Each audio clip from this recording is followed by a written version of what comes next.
क्या आपने कभी सोचा है कि जब इंसान का लालच अपनी सारी हदें पार कर लेता है तो प्रकृति क्या करती है? क्या होगा अगर मैं आपसे कहूं कि जिसे आज हम तृतीय विश्व युद्ध या न्यूक्लियर होलोकॉस्ट कहते हैं, उसकी एक एक डरावनी तस्वीर हमारे पुराणों में हजारों साल पहले ही उकेर दी गई थी। क्या भविष्य पुराण में लिखा वो प्रलयकारी दिन आज की हमारे जियोपॉलिटिक्स, लालच और हथियारों की होड़ में कहीं छिपकर हमारी ही ओर बढ़ रहा है?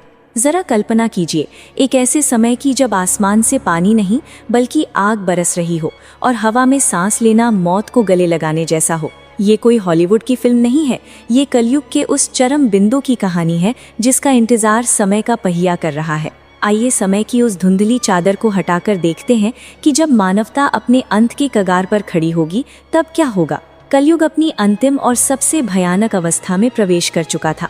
दुनिया अब देशों, संस्कृतियों या सभ्यताओं में नहीं बटी थी। धरती का नक्शा अब केवल म्लेच्छों के नियंत्रण में था।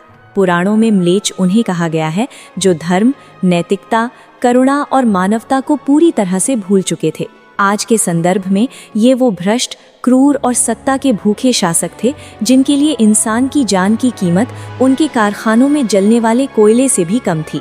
सत्ता के इन गलियारों में ईश्वर का स्थान संसाधनों ने ले लिया था। तेल, पानी, उपजाऊ जमीन और खनिज, यही उनका नया धर्म था। दुनिया के सबसे शक्तिशाली गुट के महाशासक ने अपने अभेद्य और अंधेरे वॉर रूम में खड़े होकर एक ऐसा आदेश दिया जिसने इंसानियत के ताबूत में आखिरी कील ठोक दी।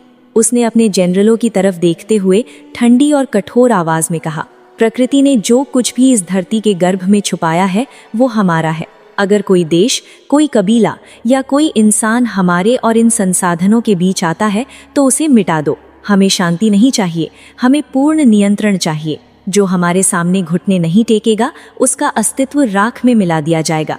ये महज एक खोखली धमकी नहीं थी, ये उस महाविनाश का शंखनाद था जिसे भविष्य पुराण में म्लेच्छों का महायुद्ध कहा गया है।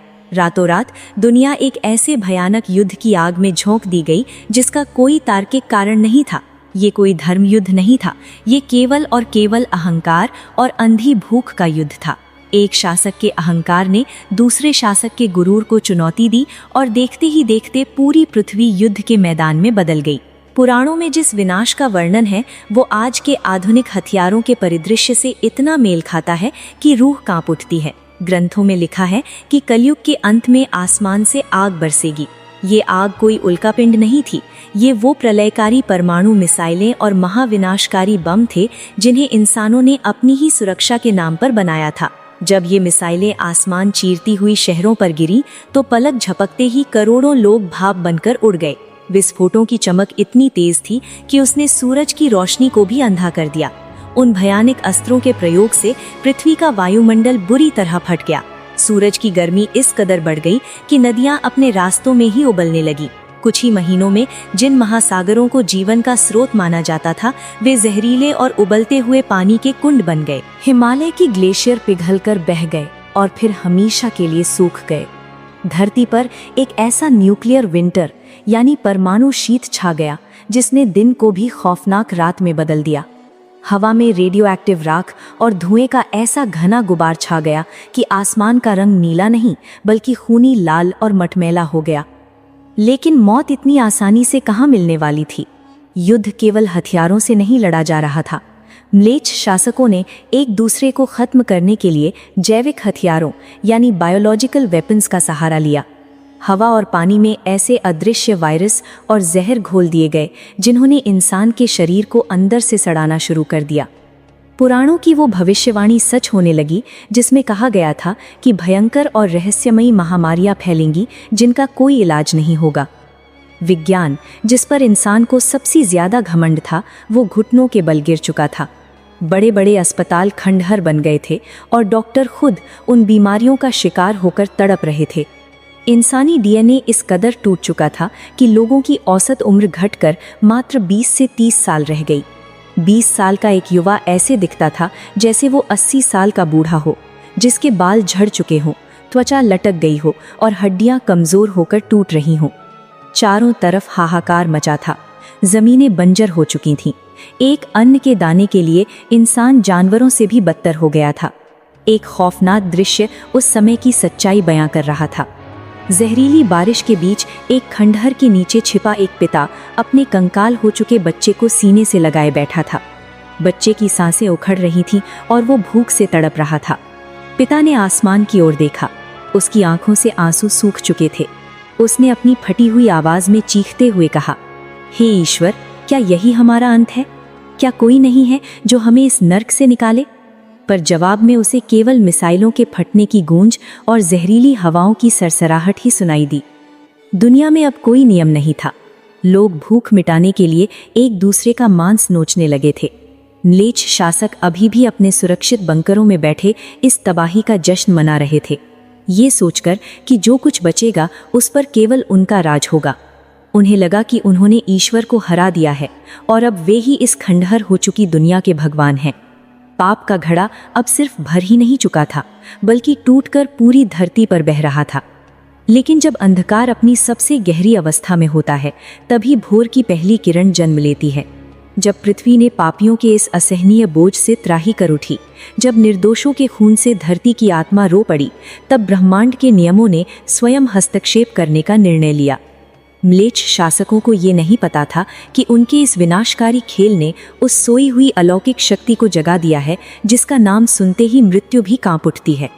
प्रकृति अब एक ऐसे प्रतिशोध की तैयारी कर रही थी जिसकी कल्पना किसी इंसान या मशीन ने नहीं की थी। जहां एक तरफ पूरी धरती जहरीले धुएं, रेडियो एक्टिव राख और इंसानी लाशों से पटी पड़ी थी, वहीं हिमालय की उन गहरी और रहस्यमयी वादियों में एक ऐसा आयाम धड़क रहा था जिसे आज के सैटेलाइट, रडार या एडवांस तकनीक कभी नहीं खोज पाए। ये जगह पृथ्वी पर होकर भी पृथ्वी की भौतिक सीमाओं से परे थी। पुराणों में इसे शंभल ग्राम कहा गया है। ये कोई साधारण गांव नहीं था, बल्कि आध्यात्मिक और ब्रह्मांडीय ऊर्जा का एक ऐसा अभेद्य किला था जहां युद्ध के रेडिएशन या जैविक महामारियों का एक कण भी प्रवेश नहीं कर सकता था। इसी पवित्र भूमि पर, जहां समय भी अपनी गति धीमी कर लेता था, विष्णु यश नामक एक अत्यंत पुण्यात्मा ब्राह्मण और उनकी पत्नी सुमति के घर एक ऐसी ऊर्जा ने जन्म लिया जिसके अवतरित होते ही पूरे ब्रह्मांड के ग्रहों की दिशा बदल गई। ये कोई साधारण शिशु नहीं था, ये साक्षात भगवान विष्णु का 10वां और अंतिम स्वरूप कल्कि अवतार था। जैसे जैसे कल्कि बड़े हुए, उनका तेज किसी करोड़ सूर्यों के समान था, लेकिन उनकी आंखों में एक असीम करुणा और ब्रह्मांड की गहराई छिपी थी। उनका जन्म केवल विनाश के लिए नहीं, बल्कि उस भयानक विनाश के बीज से सतयुग के बीज बोने के लिए हुआ था। म्लेच्छ शासक अपने सुरक्षित बंकरों में बैठे अपनी कृत्रिम बुद्धिमत्ता, AI और महाविनाशकारी मशीनों पर गर्व कर रहे थे, लेकिन उन्हें नहीं पता था कि शंभल की वादियों में उनका काल अपने कदम बढ़ा चुका है और वो उन मशीनों से कहीं ज्यादा शक्तिशाली है। कल्कि को आधुनिक हथियारों की आवश्यकता नहीं थी। उनके अस्त्र भौतिक दुनिया के कारखानों में नहीं बने थे, बल्कि वे शुद्ध ब्रह्मांडीय ऊर्जा का स्वरूप थे। एक दिन जब कल्कि ध्यान मग्न थे, तब वहां एक ऐसा दिव्य और विशाल श्वेत अश्व प्रकट हुआ जिसके पंख प्रकाश से बने थे। भगवान शिव ने अपनी अलौकिक उपस्थिति से पूरे शंभल को रोशन कर दिया और मुस्कुराते हुए कहा, हे कल्कि, ये देवदत्त है। इसकी गति से ना तो समय आगे निकल सकता है और ना ही इंसान द्वारा बनाई गई कोई अत्याधुनिक मिसाइल। और ये लो वो खड्ग जो ब्रह्मांड के हर अस्त्र की ऊर्जा को सोखकर उसे वापस मोड़ने की क्षमता रखती है। कल्कि ने नतमस्तक होकर उस चमकती हुई रत्न जड़ित तलवार को धारण किया। इसके बाद उनके गुरु के रूप में स्वयं भगवान परशुराम आए, जिन्होंने उन्हें उन प्राचीन और मारक अस्त्रों का ज्ञान दिया जो सृष्टि के आरंभ से ही गुप्त रखे गए थे। समय आ गया था। कल्कि ने अपनी आंखें खोली और एक अलौकिक शंख को अपने होठों से लगाया। जब उन्होंने उस शंख को फूंका तो उससे निकली ध्वनि कोई साधारण संगीत नहीं थी। वो ध्वनि पृथ्वी के उस जहरीले और मटमैले वायुमंडल को चीरती हुई पूरी दुनिया में गूंज उठी। म्लेच्छ शासकों के अभेद्य बंकरों की मोटी दीवारें भी उस ध्वनि से कांपने लगी। शासक घबरा गए कि ये कौन सा नया हथियार है जिसका उनके राडार को पता नहीं चला। लेकिन ये शंखनाद उन शासकों के लिए नहीं था, ये एक पुकार थी। ये उस अलार्म की तरह था जिसने युगों युगों से हिमालय की गुफाओं, घने जंगलों और अज्ञात स्थानों पर एकांतवास कर रहे चिरंजीवियों यानी अमर योद्धाओं की समाधि को हमेशा के लिए तोड़ दिया। सबसे पहले उस शंखनाद का उत्तर उस महेंद्र पर्वत से आया जहां भगवान परशुराम तपस्या में लीन थे। त्रेता युग में अहंकारी क्षत्रियों का 21 बार नाश करने वाले परशुराम का शरीर आज भी उसी असीम शक्ति से भरा था। उन्होंने अपना परशु फरसा उठाया जिससे आसमान में बिजलियां कड़क उठीं। उन्होंने आसमान की तरफ देखते हुए भारी और रौद्र आवाज में कहा, हे नारायण, मैंने युगों से इस फरसे की प्यास को रोक कर रखा था। आज इन अधर्मी म्लेच्छ शासकों ने धरती को नर्क बना दिया है। मेरा भरसा एक बार फिर से पापियों के रक्त से स्नान करने को तैयार है। आज धर्म का कोई विरोध नहीं टिकेगा। दूसरी ओर अज्ञात और रहस्यमयी वनों के बीच से एक ऐसी हुंकार उठी जिसने जहरीली हवाओं के तूफानों का रुख ही मोड़ दिया। अष्ट सिद्धियों और नवनिधियों के स्वामी भगवान राम के परम भक्त हनुमान जी प्रकट हुए। इतने युग बीत जाने के बाद भी चिर युवा हनुमान जी के चेहरे पर वही राम भक्ति की चमक और अपार बल का तेज था। उन्होंने अपनी विशाल गदा को कंधे पर उठाया और एक शांत लेकिन खौफनाक मुस्कान के साथ कहा, प्रभु, त्रेता युग में मैंने राम काज किया था और रावण के अहंकार की लंका जलाई थी। द्वापर में अर्जुन के रथ की ध्वजा संभालकर कौरवों का अंत देखा। आज आपके इस अंतिम धर्म युद्ध में ये पवन पुत्र एक बार फिर प्रलय मचाने को आ रहा है। इन पापियों की बनाई मशीनों का गुरूर मैं अपनी गदा से चूर चूर करूंगा। लेकिन इन सब के बीच एक ऐसा योद्धा भी संभल की ओर बढ़ रहा था जो हजारों सालों से एक भयानक श्राप का दर्द सह रहा था। अंधेरे और रेडियो एक्टिव कोहरे को चीरता हुआ एक अत्यंत विशालकाय और डरावना योद्धा बाहर आया। उसके माथे का वो घाव जिससे युगों तक मवाद बहता रहा था, वो अब भर चुका था। उसकी आंखों में युद्ध के क्रोध के साथ साथ एक अजीब सी शांति और पश्चाताप था। ये द्रोणाचार्य के अजेय पुत्र अश्वत्थामा थे। उन्होंने अपने दोनों हाथ जोड़कर एक भारी और दर्द भरी आवाज में कहा, मेरे श्राप और मेरी पीड़ा ने मुझे जीवन, मृत्यु और धर्म का असली अर्थ समझा दिया है। हजारों साल के इस एकांत ने मेरे मन को शुद्ध कर दिया है। इन पापियों का अंत करके और आपके इस धर्म युद्ध में अपना शीश चढ़ाकर शायद मेरी आत्मा को अंततः वो मुक्ति मिल जाए जिसकी मुझे युगों से तलाश है। आज मेरा ब्रह्मास्त्र धर्म के लिए उठेगा। अब शंभल ग्राम के उस पावन मैदान में भगवान कल्कि अपने श्वेत अश्व देवदत्त पर सवार थे और उनके पीछे खड़े थे ब्रह्मांड के वो सबसे खतरनाक और अमर योद्धा जिन्हें न कोई बीमारी मार सकती थी, न कोई परमाणु बम मिटा सकता था। एक तरफ म्लेच्छों की करोड़ों की बची हुई सेना, उनके एआई संचालित हथियार, फाइटर जेट्स और जैविक मिसाइलें थीं और दूसरी तरफ धर्म की स्थापना करने वाली ये अलौकिक सेना।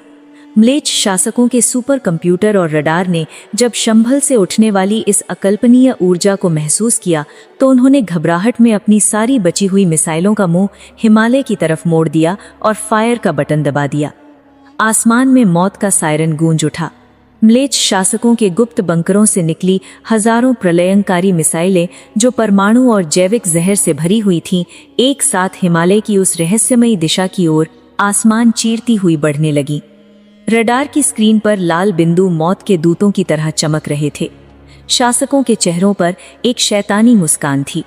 लेकिन शंभल ग्राम की सीमाओं पर जो होने वाला था वो विज्ञान और इंसानी समझ से परे था। जैसे ही वे महाविनाशकारी मिसाइलें शंभल के उस ब्रह्मांडीय ऊर्जा क्षेत्र से टकराईं, वे फटी नहीं, वे हवा में ऐसे जम गईं मानो समय ने ही अपनी सांस रोक ली हो। भगवान कल्कि ने अपने श्वेत अश्व देवदत्त पर बैठे हुए अत्यंत शांत भाव से अपनी वो रत्नजित दिव्य तलवार उठाई। तलवार की धार से एक ऐसी नीली रोशनी निकली जिसने पलक झपकते ही उन हजारों मिसाइलों की विनाशकारी ऊर्जा को सोख लिया और उन्हें राख के ढेर में बदलकर हवा में उड़ा दिया। म्लेच्छ शासकों के बंकरों में लगे विशाल मॉनिटर एक एक करके काले पड़ने लगे। पूरी दुनिया का संचार तंत्र और सैटेलाइट नेटवर्क भरभरा कर गिर पड़ा। महाशासक ने अपने जनरलों को कांपते हुए देखा और चीख कर कहा, ये असंभव है। हमारी तकनीक भगवान को भी मात दे सकती है। ये कौन सी शक्ति है जो हमारी मिसाइलों को निगल गई? उसे ये नहीं पता था कि उसका सामना किसी तकनीक से नहीं बल्कि स्वयं सृष्टि के रचयिता के उस क्रोध से हो रहा था जो युगों से कलयुग के इस चरम बिंदु का इंतजार कर रहा था। कल्कि ने देवदत्त की लगाम खींची और वो दिव्य घोड़ा सीधे आसमान में उड़ चला। उनके पीछे पीछे ब्रह्मांड के वे अमर योद्धा हनुमान, परशुराम और अश्वत्थामा अपनी अपनी शक्तियों के साथ उस प्रदूषित और जहरीली दुनिया में प्रलय बनकर टूट पड़े। आसमान में म्लेच्छों के अत्याधुनिक फाइटर जेट्स और ड्रोन ने कल्कि को घेरने की कोशिश की, लेकिन तभी बादलों को चीरता हुआ एक विशालकाय स्वरूप प्रकट हुआ। ये पवन पुत्र हनुमान थे। उन्होंने अंतरिक्ष की सीमा तक छलांग लगाई और अपनी गदा के एक ही प्रहार से उन लोहे की मशीनों को खिलौनों की तरह चकनाचूर कर दिया। जलते हुए जेट्स के टुकड़े उल्का पिंडों की तरह जमीन पर गिरने लगे। हनुमान जी ने अपनी गरजती हुई आवाज में कहा, इन निर्जीव लोहे के टुकड़ों से तुम उस पवन पुत्र को रोकोगे जिसने बचपन में सूर्य को ही अपना निवाला बना लिया था। तुम्हारा अहंकार आज इसी आग में जलकर भस्म होगा। उनकी एक हुंकार से ही हवा में फैला वो जहरीला जैविक धुआं फटने लगा और दिशाएं कांप उठीं। जमीन पर म्लेच्छों की विशाल सेना, उनके रोबोटिक टैंक और अत्याधुनिक मशीनें एक अभेद्य दीवार बनकर खड़ी थीं। तभी धरती के सीने को चीरती हुई भगवान परशुराम की गर्जना सुनाई दी। उनका शरीर करोड़ों सूर्यों की तरह तप रहा था। उन्होंने अपना फरसा हवा में घुमाया और पूरी ताकत से जमीन पर दे मारा। एक भयानक भूकंप आया और धरती कई किलोमीटर तक फट गई। वो कोई साधारण दरार नहीं थी, वो कलयुग के पापों को निगलने वाली खाई थी। देखते ही देखते म्लेच्छों की आधी सेना, उनके हथियार और उनके अहंकार का वो सारा जखीरा उस गहरी खाई में समा गया। परशुराम ने क्रोध में भरकर कहा, तुमने धरती को अपनी जागीर समझ लिया था, आज यही धरती तुम्हारी कब्र बनेगी। धर्म से खिलवाड़ करने वालों का यही हश्र होता है।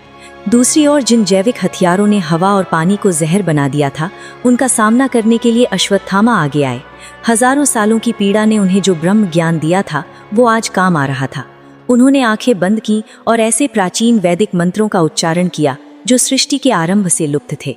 उनके माथे पर जहां कभी घाव था, वहां से एक दिव्य प्रकाश निकला जिसने उस साहे जैविक जहर, बायोलॉजिकल टॉक्सिन्स को सोख कर नष्ट कर दिया। अश्वत्थामा ने गहरी सांस लेते हुए कहा, मैंने अपने पापों की सजा हजारों साल भुगती है, लेकिन तुम म्लेच्छों को सजा देने के लिए मैं स्वयं यमराज बनकर आया हूं। आज तुम्हें कोई विज्ञान नहीं बचा सकता। युद्ध अब अपने अंतिम चरण में था। भगवान कल्कि सीधे उस अभेद्य अंडरग्राउंड बंकर के ऊपर पहुंचे जहां वो महाशासक छिपा हुआ था। ये बंकर धरती के कई मील नीचे था और इसे दुनिया की सबसे मजबूत धातुओं से बनाया गया था। लेकिन देवदत्त के खुरों की एक ही ताप से वो पूरी धातु कांच की तरह चटक गई। कल्कि सीधे उस महाशासक के सामने खड़े थे। शासक डर के मारे अपने घुटनों पर गिर पड़ा। उसका सारा गुरूर, उसकी सारी सत्ता अब खाक हो चुकी थी। उसने कांपते हाथों से कल्कि की ओर देखकर कहा, मुझे मत मारो, तुम जो चाहोगे मैं तुम्हें दूंगा। दुनिया की सारी दौलत, सारे संसाधन, मैं तुम्हें इस पृथ्वी का भगवान बना दूंगा। कल्कि की आंखों में करुणा और क्रोध का एक अद्भुत संगम था। उनकी आवाज में पूरे ब्रह्मांड की गूंज थी जब उन्होंने कहा, तुम उस सत्ता और संपदा का लालच साक्षात नारायण को दे रहे हो, जो इस पूरी सृष्टि के रचयिता हैं। तुमने उस प्रकृति को नोच खाया जो तुम्हारी माँ थी। तुमने निर्दोषों का खून बहाकर अपने सिंहासन को सींचा। जब मनुष्य इंसानियत भूलकर खुद को भगवान समझने लगता है, तब काल को ये रूप लेना ही पड़ता है। इतना कहकर कल्कि ने अपनी चमकती हुई तलवार हवा में लहराई। एक भीषण प्रकाश फैला और वो महाशासक, उसकी पूरी अधर्मी व्यवस्था और उसका वो अंधकारमय साम्राज्य एक ही झटके में राख के ढेर में बदल गया। पाप का वो आखिरी अंश भी धरती से मिट चुका था। विनाश का वो खौफनाक तांडव शांत हो गया था। आसमान से जो आग और जहर बरस रहा था, वो अब एक अत्यंत पवित्र, शीतल और अमृत जैसी वर्षा में बदल गया। इस दिव्य बारिश ने धरती के सारे घावों को धो डाला, रेडियो एक्टिव राख को मिटा दिया और सूखी हुई नदियों में फिर से मीठा पानी भर दिया। जो थोड़े बहुत निर्दोष इंसान इस महाविनाश से बच गए थे, वे अपने छिपने के स्थानों से बाहर निकले। उनके चेहरों पर अब कोई बीमारी या खौफ नहीं था। हवा में फूलों की सुगंध थी और आसमान का रंग फिर से साफ और नीला हो चुका था। कल्कि और उनके चिरंजीवी योद्धाओं ने अपना काम पूरा कर लिया था। कलयुग का वो भयानक अध्याय हमेशा के लिए बंद हो चुका था और उस राख से सत्य, प्रेम, धर्म और करुणा के एक नए और सुनहरे युग, सतयुग का उदय हो रहा था। दोस्तों, म्लेच्छों के संहार और कल्कि अवतार के इस महायुद्ध की कहानी आपको कैसी लगी, ये कमेंट्स में ज़रूर बताएं। अगर आप भी कलयुग के इस प्रलय से बचकर सतयुग का VIP पास चाहते हैं तो इस वीडियो को लाइक करें, दोस्तों के साथ शेयर करें और अपने फेवरेट चैनल खामोश इतिहास को सब्सक्राइब करना बिल्कुल ना भूलें, क्योंकि दुनिया का अंत हो या ना हो, हमारे चैनल पर कहानियों का रोमांच कभी खत्म नहीं होता।